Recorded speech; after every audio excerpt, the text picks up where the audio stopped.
Alright, Hosses, listen up. In this video, we gotta learn about the word continue.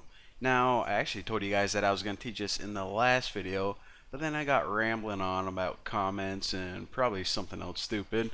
So, we'll go ahead and learn about continue in this tutorial. So, what I want to do is I want to make a list real quick. And I'm gonna name it numbers taken, and of course I always like to pretend like I'm the coach of a hockey team. That's like my little dream in life. I'm the coach of the hockey team, coaching Team USA, and we beat Russia at the I don't know, like 20,000 something Olympics. So anyways, that's my dream. Let's get back to real life tutorials.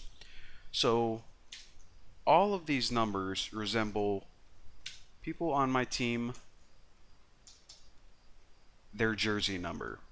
So of course, what I want to do is I want to make a program to loop through, and it pretty much says what jerseys you are allowed to have still. So we'll make like a list from 1 to 50, and we'll include all of the numbers except these ones. Easy enough. So what I can do is let me give you guys just a little print statement.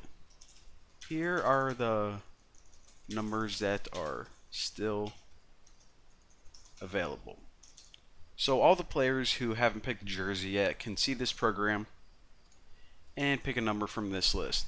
So of course the first thing we do is put for n in range, and I'll just put the numbers 1 to 50. Actually, let me change that to 20. It'll be easier to see, and I'll change this to like 13. So of course this is going to loop through the numbers 1 to 19, and I'll just make a simple if statement. So if n in numbers taken, and let me write this entire program and then I'll explain to you guys what it does. Alright, so as you can see, what's going to happen is it's going to loop through the numbers 1 to 20, and it's going to print all of the numbers except for the ones in this list right here. So 1, it's going to check if 2's in there, and if it does, it's going to skip it. So that's how you can kind of think of continue.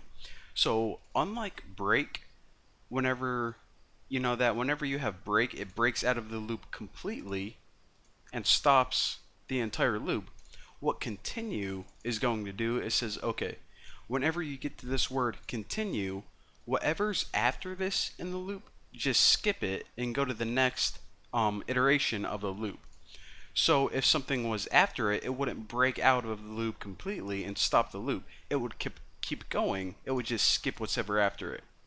So just kind of explain a couple of these loops.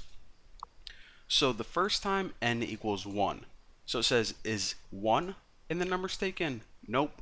So I'm going to print out 1. Next time n equals 2. Is 2 in the numbers taken? Well, yes it is.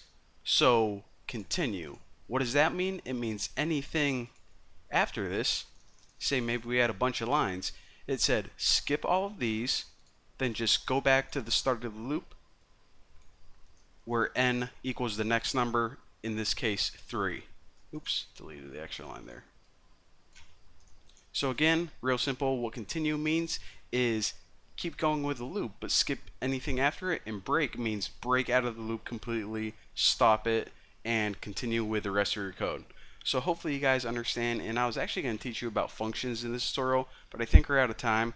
So, well, thank you guys for watching. Don't forget to subscribe, and I'll see you later.